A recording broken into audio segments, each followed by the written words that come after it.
At a certain place north of O'Ribe, Coyote was living there, and a little beyond that, the rooster was living. Now, it was in the dark of the night, and Coyote was going around looking for something to eat. There in the darkness, he met the rooster, who was sitting on a high rock. He greeted the rooster, saying, "How?" and the rooster greeted Coyote the same way. Coyote said, "What are you doing there? Why are you not at home this time of the night?" The rooster said, "I have work to do. I have to make the sun rise." Coyote said, "You take yourself too seriously. Anyone can make the sun rise." The rooster answered, "No, indeed. It is only I who can do it." Coyote said, "On the contrary, I am the one who has the power to make the sun come up." "Let us have a test," the rooster said. "Whoever makes the sun appear, he shall be acknowledged as the sun caller." "That is good," Coyote said. "I will try first." He sat back on his haunches, pointed his nose toward the sky, and howled to summon the sun.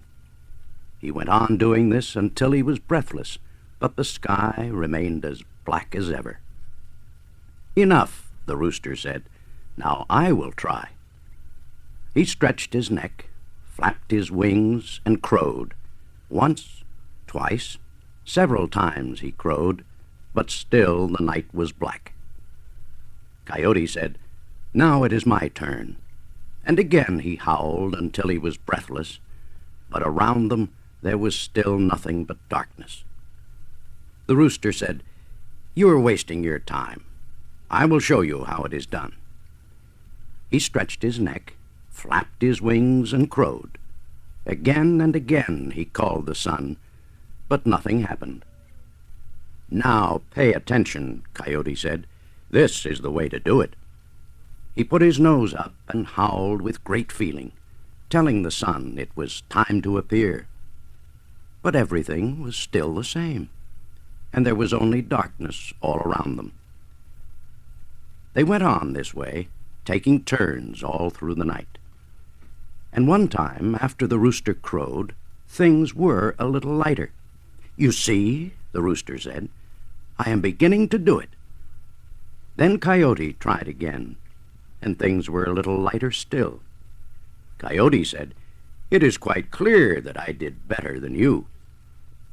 But the sun had not appeared, and the rooster tried once more.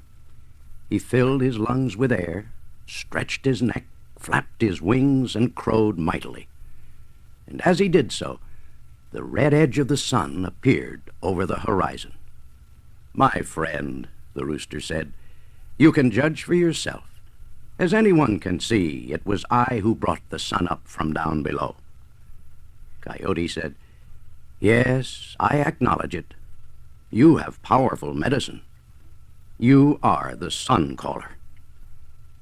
Coyote went away, but he kept thinking, "I almost did it. Once when I called, the night grew a little lighter. Perhaps with practice I can do it."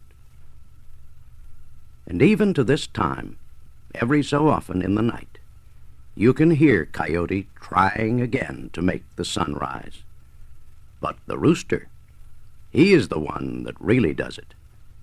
And because his work goes on and on without ever ending, he has grown hoarse.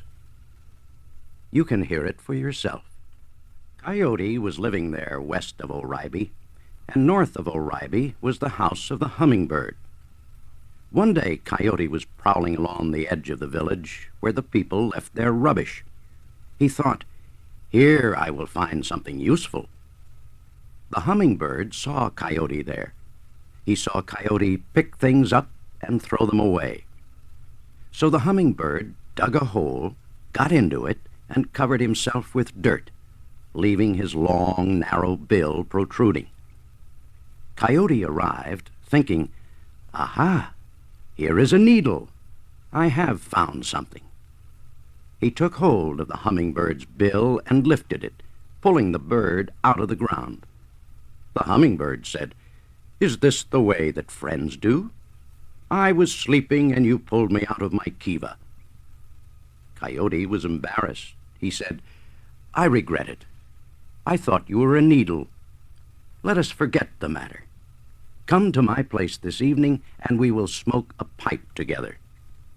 The hummingbird agreed. In the evening, the hummingbird went to visit Coyote. Coyote saw him coming. He dug a hole in the ground, entered it, covered himself with dirt, and left his nose protruding out of the ground. The hummingbird approached. He saw Coyote's nose, saying, "Aha! I have found a jug. I will use it to carry water." He took hold of Coyote's nose and lifted it. Coyote followed his nose out of the ground. He said, "Is this the way it is with friends? I was sleeping in my kiva, and you pulled me out roughly." The hummingbird was embarrassed. He said, "I regret it. I thought you were a jug. Let us smoke and forget the matter." They entered Coyote's house. They smoked together. They forgot the matter. The people were living in the village of Oribe. In a certain house, the boy, Honwaima, lived with his parents and his little sister. He did all the things there are for boys to do. He worked in the fields, he hunted with his father, and he learned to make moccasins and arrows. But there was something else that he wanted, although he did not speak of it. One day his father said to him, "I see you thinking. Why do you look into the distant sky as though you were searching for something there?" Honwaima replied, "I want the knowledge of curing the sick. I want to be a medicine man." His father said, "Such knowledge is hard to find. I do not have it." Honwaima said, "Who then can teach me?" And his father answered, "Who can say? Some men have been given the knowledge of medicine by the Kachinas. Some have been taught by Spider Grandmother. Some have been taught by other medicine men. Be patient. If you were meant to know this thing, it will come to you." But Honwaima was not patient. One morning he took his bow and arrows and went down from the top of the mesa. He found antelope tracks and followed them. He saw an antelope. He pursued it and killed it with an arrow. He skinned it and put the hide to one side. He cut away the meat and put it aside. There were only bones remaining. He sat and studied the way the bones were shaped and how they fitted together. He took them apart and put them back in their right places. The sun began to go down, but he did not notice. It was only when a shadow fell on the ground beside him that he looked up. Standing there, watching him, was a man dressed in the ancient style. The man's hair hung down around his shoulders, and he wore a strip of woven cloth across his forehead. A black line was painted across the bridge of his nose and his cheekbones. This was the way the ancient people dressed. The man asked, "Why do you sit there looking at bones? Is there something to be seen?" Honwaima replied, "I am searching for the knowledge of medicine. I want to know how living things are made." The man said, "Yes, I see that you are truly looking for the knowledge of things. Come with me. I will take you to a place where the knowledge may be found. It is far to the north. Let us begin." They began walking. They traveled a great distance, and Honwaima became tired. The man said, "Wait here." He went behind a rock, and when he came back, it was no longer in the form of a man, but of a large bear. He said, "Do not be afraid. I am one of the bear people. Get on my back. I will carry you." So Honwaima got on the bear's back and rode. The bear carried him northward toward the mountain known as Tokonave. They arrived. When the bear came to an opening in the earth, he stopped, and Honwaima dismounted. The bear descended into the opening, and Honwaima followed him. Down below was a large kiva. Men were sitting there near the fireplace, talking and smoking. On the wall, many bear skins were hanging. The man who had brought Honwaima to Tokonave removed his bear skin and hung it on the wall with the others. Then he sat near the fire. A young girl brought food for Honwaima, and he sat down to eat. The men in the kiva passed a pipe back and forth. They watched Honwaima silently. At last, one of them spoke. He said, "We have been waiting for you to come." Honwaima said, "You knew I was coming?" The man answered, "Yes, that is why we are gathered here. You want to be a curer. We have heard your thoughts. We are going to give you the knowledge you are looking for. If you are ready to receive the knowledge, you must become one of us. For the art of healing that we shall teach you belongs to the bear people." Honwaima said, "Yes, that is the way it will be." The man went on, "When we have given you the gift of healing, this kiva at Tokonave will be your home, and we shall be your fathers. When your life in Oraibi is over, you will come and live with us here." "Yes," Honwaima said, "let it be this way." The man said, "Good, let us start." They brought out an ova cloth and spread it on the floor, and they instructed Honwaima to lie upon it. He lay down, and they covered him with a second ova cloth. They gathered around him, kneeling on the floor. They reached under the cloth that covered him and grasped his arms and legs. He felt great pain as they broke his bones, but he did not cry out. After the bones were broken, the men set them back into place, making bear sounds as they worked. At last they said, "It is done." They removed the cloth covering and commanded Honwaima to get up. He was afraid to move, but he did so and felt no pain. He stood up. His bones were whole again. One of the men said, "Now you are one of us. You have the power to heal. Return to your village. Use your power wisely. Do not boast. Do not proclaim your knowledge in public. In time, people will know. Perform good deeds in Oraibi, but you must not say where you received the knowledge. When at last you feel death coming, leave word with your people that you are to be buried in the clothes that we shall give you. After death, you will return here and remain forever among your bear fathers." They dressed Honwaima in clothes like their own and made a black mark across his cheekbones and his nose. The man who had brought Honwaima to Tokonave took his bear skin from the wall and went up the ladder. Outside the kiva, he again became a bear.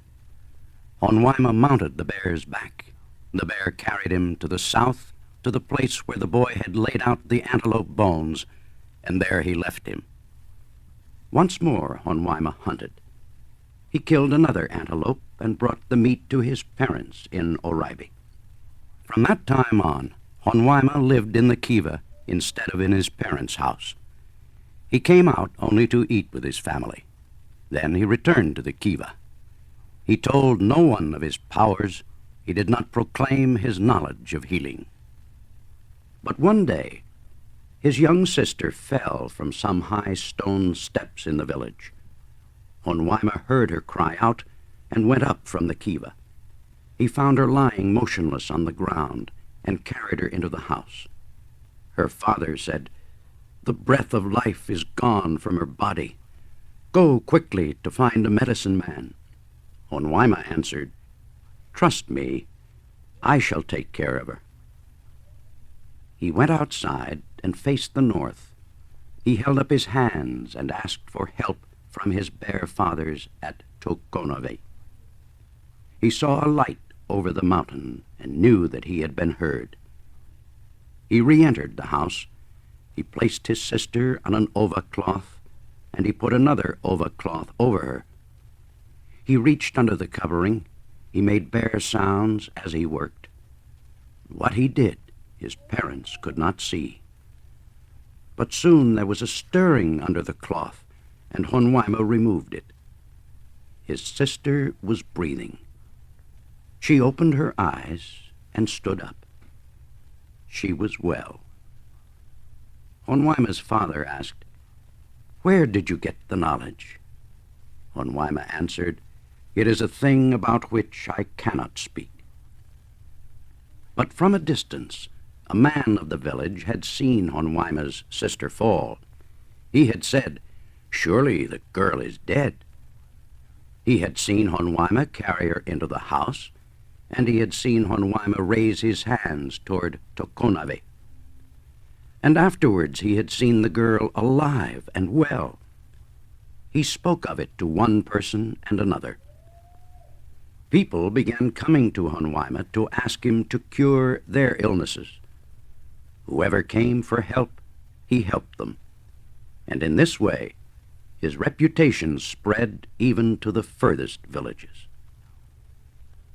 Now, in the village of Polaka, there were curers and men with special powers over fire, water, and the other elements of nature.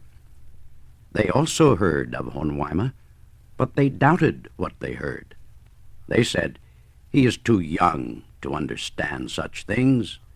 What people say about him must be false." Yet, as time went on, they heard more reports of Honwaima's cures. They were disturbed. They said to each other, "This boy must be a pretender. How can he know what it takes a lifetime to learn?" They decided that they would put Honwaima to a test.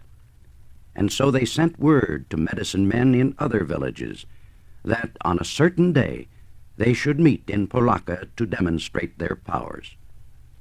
They also sent a messenger to invite Honwaima to come. Before the day of the big meeting, however, Gogeng Sawuti, Spider Grandmother, came to Honwaima to warn him. She said, "The medicine men are gathering in Polaka to test you. They intend to show that you are not a real healer. Do not hurry to show your powers.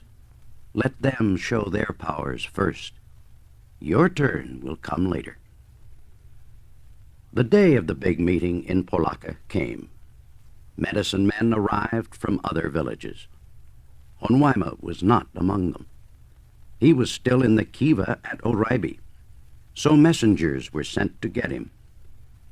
Arriving at the kiva in Oraibi, they said to him, "The gathering in Polaka has begun. The medicine men are there. They have heard of your knowledge. They are waiting for you to appear." "Very well," Honwaima said. "I will come." He put on the clothes given to him by his bear fathers and painted the black line on his cheeks. Then he went with the messengers to Polaka. As soon as he arrived, Honwaima was invited to display his powers, but he refused, saying, "No, I did not come for that purpose. I will watch the others." So the men of a certain secret society entered the plaza to begin the demonstrations. They held their hands up toward the sun, and bolts of lightning flashed from their fingertips. A medicine man asked, "Can the boy from Oraibi do such a thing?" But Honwaima said, "No, my powers are not like this."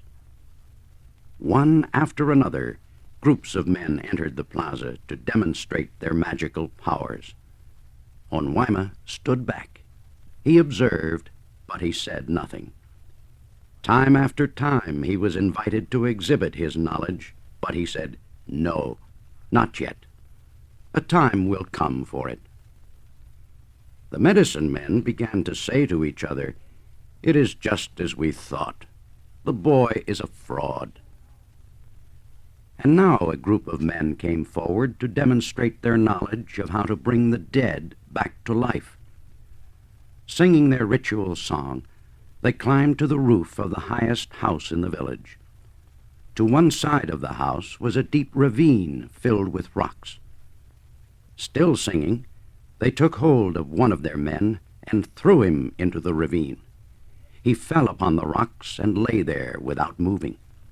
They left him, the breath of life gone from his body, and went down from the roof and danced in the plaza. After a while, they descended into their kiva to prepare medicine to bring him back to life. They were gone a long time, and when they emerged from the kiva, one of the men carried the medicine in a bowl. But as they approached the plaza, he fell, breaking the bowl and scattering the medicine on the ground. So they had to return to the kiva and begin all over.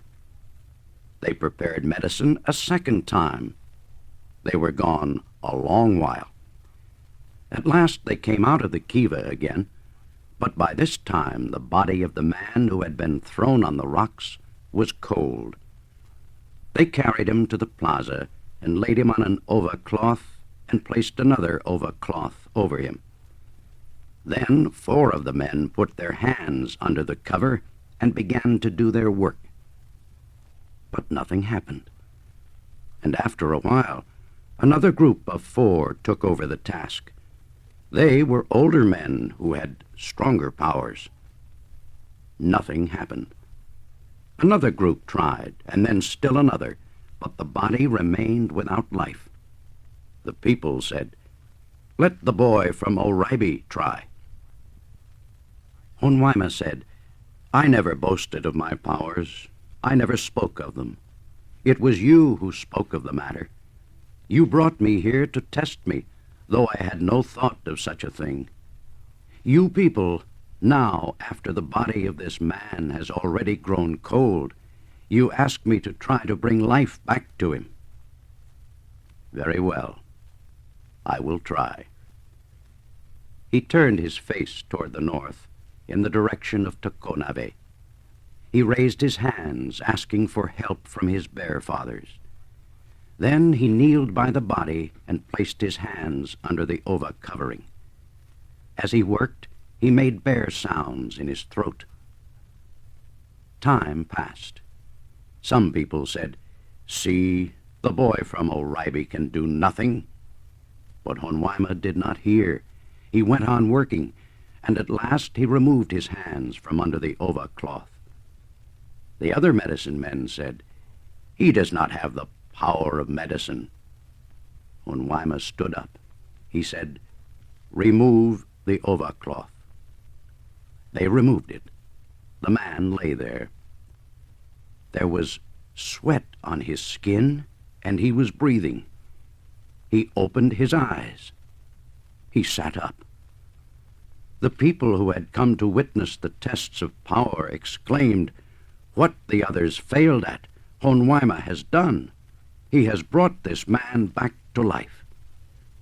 And by their silence, the medicine men at Polaka acknowledged Hopi's victory over death.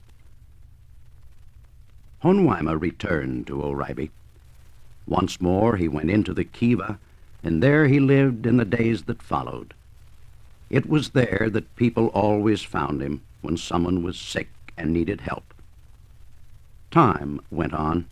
He grew older, but he did not take a wife as other young men did. He devoted himself to healing.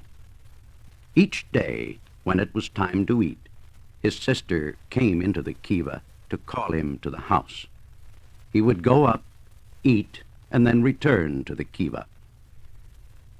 One day it seemed to him that he heard the voices of his bear fathers, and he understood that his time had come to prepare for the journey to Tokonave. He showed his sister the clothes he was to be dressed in. Then he lay down to wait. In the morning, when Hopi's sister came to call him for the first meal of the day, she found him lying there. Death had taken him. They carried him from the kiva into the house. They dressed him in the clothes he was supposed to wear, and they marked his cheeks with the black line worn by the ancient ones. They buried him. Thus it was that Honwaima returned to Tokonave to live with the Bear Fathers who had given him the power to cure.